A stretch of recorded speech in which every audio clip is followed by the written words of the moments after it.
तो स्टूडेंट्स आइए ये सवाल हम करते हैं प्रतिशत के ऊपर, परसेंटेज के ऊपर। ठीक है, तो अजय है, उसकी आमदनी है, ठीक है, हर महीने की इनकम है उसकी। तो उस इनकम का 25% जो है वो किराए पे खर्च करता है, ठीक है, और उस इनकम का 5% वो खाने पे खर्च करता है, ठीक है। 15% जो है ट्रैवल में खर्च करता है, ठीक है, यात्रा वगैरह पर। और 10% जो है वो कपड़ों पे खर्च करता है। तो इतना उसका खर्चा हो जाता है अलग अलग। और फिर जो रिमेनिंग बच जाता है, तो जो रिमेनिंग अमाउंट है वो 27,000 हुआ, ठीक है। ये हमें बताया हुआ है, ठीक है। तो जो ये बचा हुआ, ये जो रुपया हुआ, ये वो सेव करता है, ठीक है, बचत करता है इसकी। तो अजय की वो टोटल इनकम क्या हुई, ठीक है। तो आइए इस सवाल को देखते हैं कैसे सॉल्व होगा। ठीक है, तो अजय की जो टोटल इनकम है वो तो 100% हुई है ना, और उसी का 25% जो है वो घर के किराए में खर्च हो रहा है, हाउस रेंट में। इसी 100% में से 5% जो है वो फूड खाने पे खर्च हो रहा है। इसी 100% में से 15% जो है वो ट्रैवल यात्रा पे खर्च हो रहा है, और 10% कपड़ों पे खर्च हो रहा है। तो इससे जो है थोड़ा थोड़ा परसेंट कटता जा रहा है अलग अलग चीजों में, ठीक है। अजय का अलग अलग जो खर्चा है वो इसी 100% से ही वो निकाल रहा है ना, अपनी पूरी पूरी आय से, पूरी इनकम से, ठीक है। तो पूरी जो अजय की आमदनी है उसी से ये अलग अलग प्रतिशत निकल रहा है। तो अगर हम 25% काट देंगे 100 से, ठीक है, तो कितना रह जाएगा? 75%। फिर 5% और खर्च हो गया खाने पे, तो 5 और माइनस कर देते हैं, तो 75 से 70 हो गया। फिर ऐसे ही माइनस करते करते कितना प्रतिशत बचेगा? वही 27,000 होगा, है ना स्टूडेंट्स। यही तो लिखा है कि अलग अलग जगह पैसा खर्च करने के बाद उसके 27,000 रुपए बचते हैं आखिर में। तो आइए ये चीज मैं लिखता हूँ यहाँ पे, ठीक है। तो ये हो गया 25% उसके घर के किराए पे खर्चा हो गया, तो इसलिए माइनस लिखा है, ठीक है। 100% तो पूरी थी उसकी, अजय की आय, आमदनी, अजय की आमदनी 100% पूरी थी। उस पूरी आमदनी में से माइनस कर करके घटाते जाइए, जो कि सवाल में दिया है। 25% वो घर के किराए में चला गया, फिर 5% फूड में चला गया, तो फिर से 5% को माइनस कर दिए, घटा दिए, फिर से -15% कर दीजिए, 15% ट्रैवल में, फिर -10% कर दिए जो कि कपड़ों में खर्चा हुआ। तो ये पूरा माइनस माइनस करते करते तो लास्ट में बचेगा कितना? 45%, ठीक है स्टूडेंट्स। ये 45%। अब ये जो बचा, यही को सवाल में क्या दिया था, यही तो है 27,000 रुपए, ठीक है। तो हमने बस निकाल लिया प्रतिशत में, ये 27,000 प्रतिशत में अजय की इनकम के 45% है ये 27,000, ठीक है। यही तो सवाल में लिखा था, आप फिर से पढ़िएगा कि इतना सब खर्चा होने के बाद रिमेनिंग अमाउंट जो बचता है वो 27,000 होता है। तो 100% से ये खर्च होते होते कितना बचा? 45% ये रिमेनिंग रहा, बचा हुआ। तो यही 27,000 है, ठीक है। यही 45% जो है 27,000 है।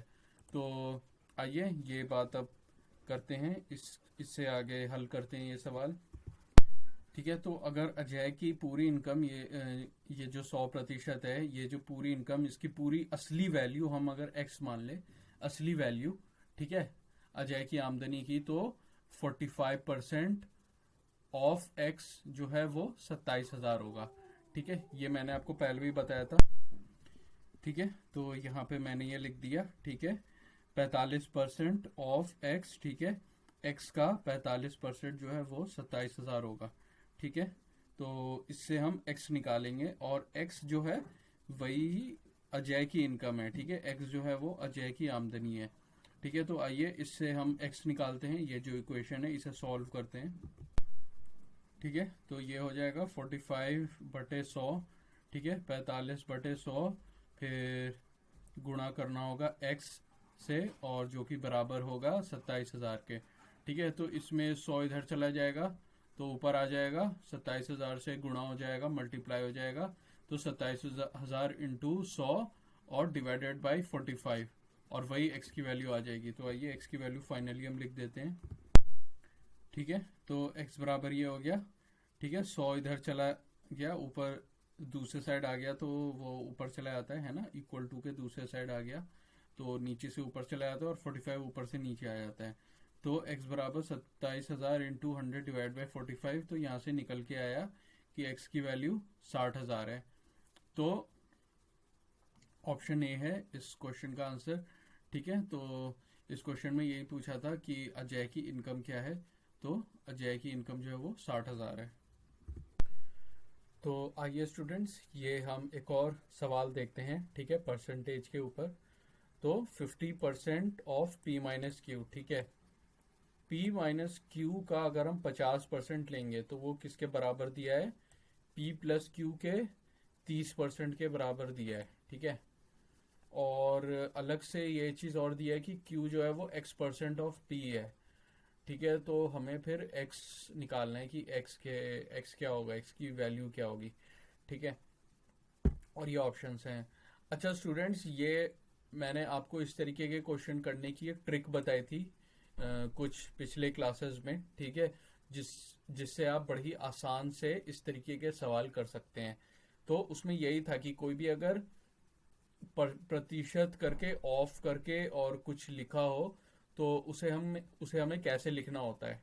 ठीक है, तो 50% का 50/100 हो जाता है, और ऑफ की जगह गुणा का चिन्ह आ जाता है, मल्टीप्लिकेशन का सिंबल आ जाता है, और फिर p माइनस क्यू, फिर इक्वल टू आएगा। फिर 30% कैसे लिखेंगे, 30/100, फिर ऑफ की जगह मल्टीप्लिकेशन का सिंबल या फिर गुणा करने का चिन्ह, और फिर p प्लस क्यू। ठीक है, तो आइए इस चीज को हम लिखते हैं।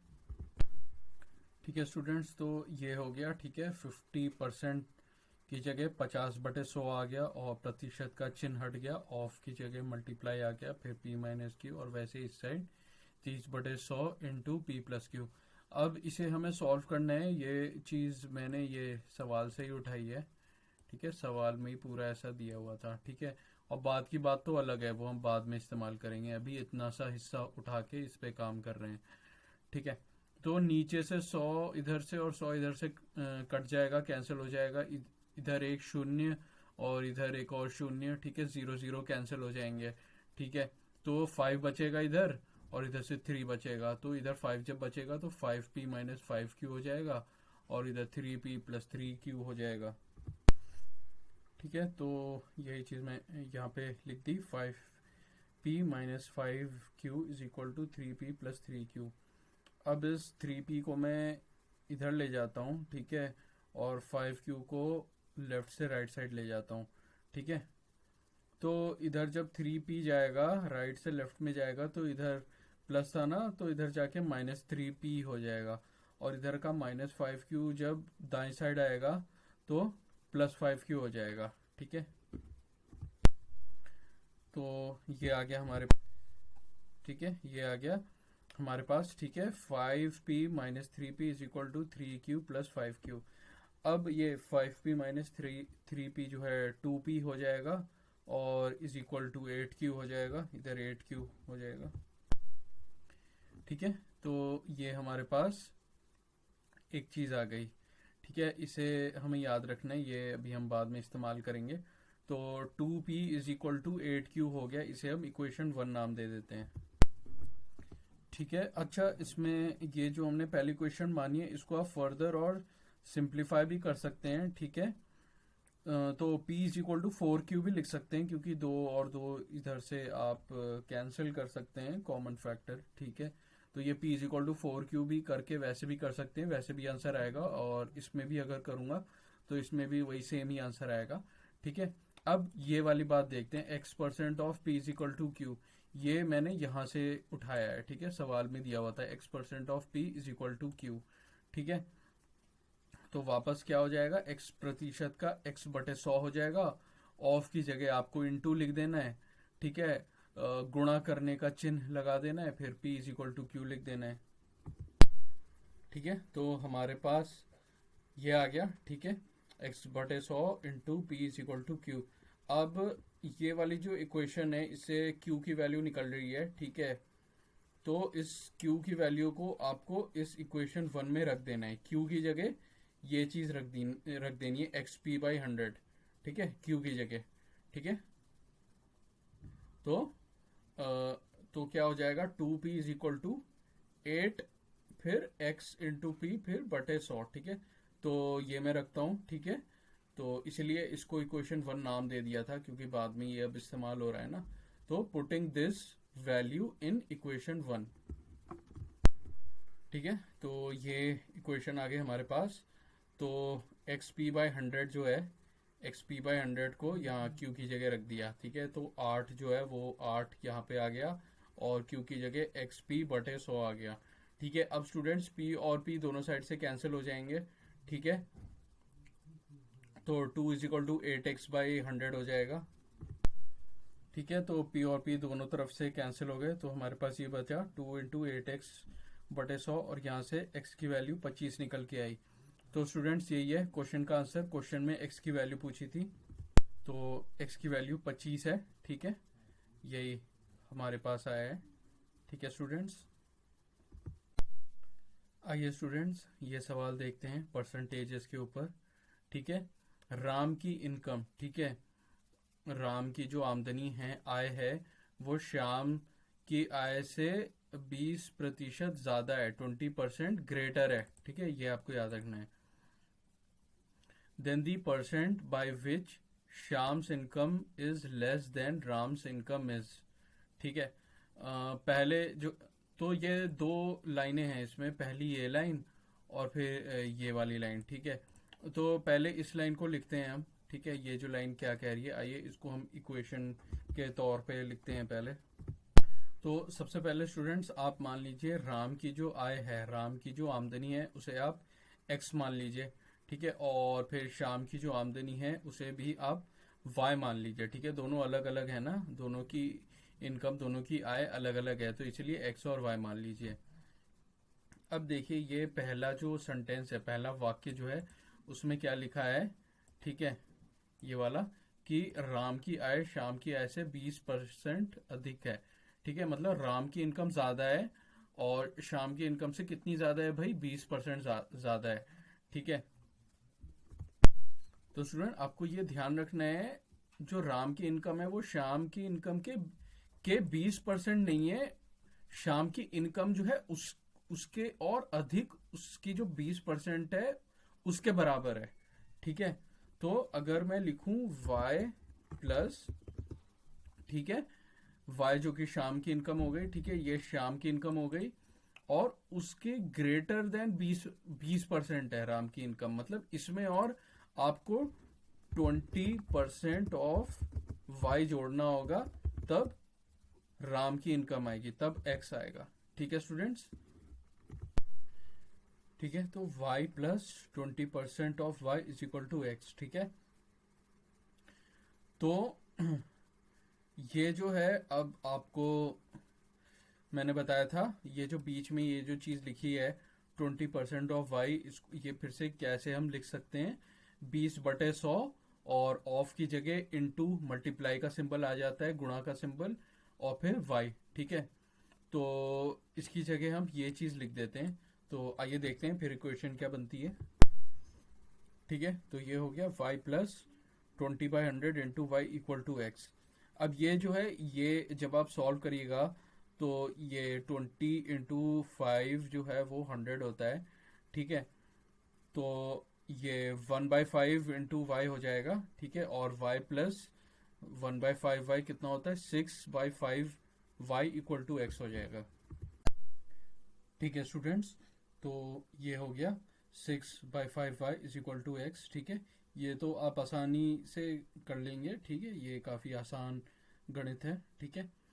तो अब ये आपको याद रखना है, ये जो वैल्यू आई ना, ठीक है, ये याद रखना है आपको, ठीक है। या फिर इसे ऐसे भी लिख सकते हैं, y बराबर 5/6 x, ठीक है। तो इसे हमें बाद में इस्तेमाल करना होगा स्टूडेंट्स, ठीक है। तो इसे इक्वेशन 1 नाम दे देते हैं।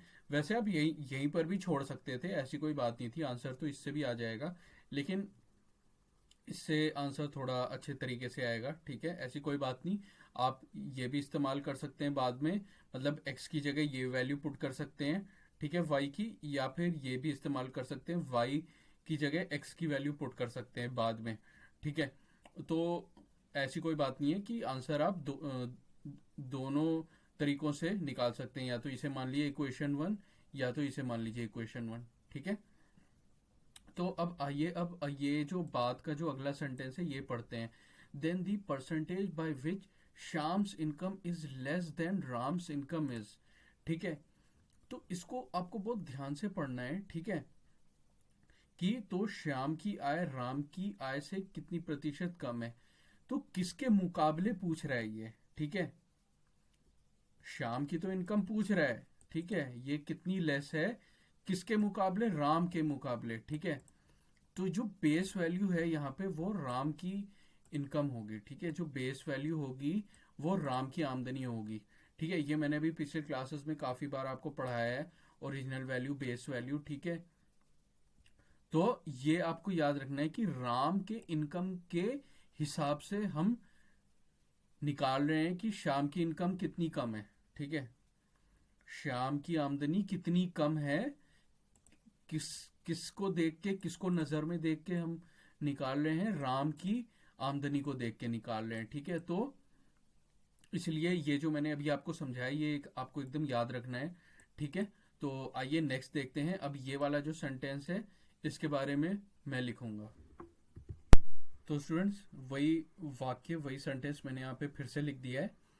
ठीक है, तो श्याम की इनकम जो है, जो कि वाई है, वाई माना है हमने, ठीक है, वो राम की इनकम से कितना कम है, कितना प्रतिशत कम है। ठीक है, तो हम मेन जो है मतलब राम के इनकम से कंपैरिजन कर रहे हैं, तुलना कर रहे हैं। ठीक है, तो ये मेन चीज है, तो इसलिए ये बेस वैल्यू है और ये नीचे आएगा, ये x, ये जो नीचे आ रहा है। ठीक है, यहाँ पे नीचे जो है y नहीं आएगा स्टूडेंट्स, x आएगा। ठीक है, क्योंकि x जो है वो राम की आमदनी है। ठीक है, ये वीडियो अगर आप चाहें तो 2-3 बार रिपीट करके देख लीजिएगा, कोई नहीं, बहुत ही आसान कंसेप्ट है, थोड़ा ध्यान से समझिएगा। बस अब आपको ये मिल गया, ये है। ठीक है, यही है जो पूछ रहा है इस सवाल में, यही है आंसर। ठीक है, बस आपको क्या करना है, अब y की जगह ये वैल्यू पुट कर देनी है जो हमने कुछ देर पहले निकाली थी। ठीक है, y is equal to 5x/6। ठीक है, y बराबर 5/6 गुणा x। ठीक है, ये वाली जो वैल्यू ये उठा के आपको यहाँ पे y की जगह रख देनी है। तो आइए ये वैल्यू रखते हैं यहाँ पे। ठीक है, तो y की जगह यहाँ पे 5/6 x रख दिया। तो स्टूडेंट्स, अब आप ऊपर से देख सकते हैं x इधर इसमें भी है और इसमें भी है, तो मैं x को कॉमन ले लूंगा, ब्रैकेट में करके x को बाहर निकाल लूंगा। ठीक है, तो x 1 - 5/6 जो है वो ब्रैकेट में रह जाएगा और बाहर x आ जाएगा। अब आप देख सकते हैं कि ऊपर नीचे जो है, ठीक है, तो अब आप देख सकते हैं कि ऊपर नीचे x, ऊपर से और नीचे से x, ये दोनों आपस में कैंसिल हो जाएंगे। ठीक है, तो यहाँ पे सिर्फ 1 - 5/6 बचेगा। तो स्टूडेंट्स, इस स्टेप से इस स्टेप पे हम बस आ गए ऊपर x को कॉमन निकाल के। ठीक है, अब 1 - 5/6 सिर्फ बच जाएगा, जिसकी वैल्यू होती है 1/6। ठीक है, इस पूरे की वैल्यू होती है 1/6। x और x तो कट गए, ये दोनों चीजें तो कैंसिल हो गई। ठीक है, तो 1/6 इंटू 100 मतलब कि 100/6 वैल्यू हो जाएगी इसकी। ठीक है, तो 100/6 आ गया, जो कि 50/3 होगा, 50/3। अब आप इसको रफ कॉलम में सॉल्व करेंगे तो देखेंगे 3 × 1 3 होता है, तो 2 और 0 बच गए, तो 3 × 6 18 हो गया, तो इसलिए 1 और 6 आ गया, और फिर 20 में से 18 घटाने पे 2 रिमाइंडर बच जाता है, और फिर नीचे 3 आ जाता है, ये जो चीज़ होती है। ठीक है, तो ये इतना प्रतिशत हुआ है ना, प्रतिशत हम शुरुआत से लिखते आ रहे थे, प्रतिशत इसमें भी होगा, इसमें भी, यहाँ पर भी, सब जगह प्रतिशत प्रतिशत। तो स्टूडेंट्स, ये जो क्वेश्चन है इसका आंसर ये है। ठीक है, 16 2/3%। तो ये जो पूछा था, percent by which Sham's income is less than Ram's income is 16.2/3%।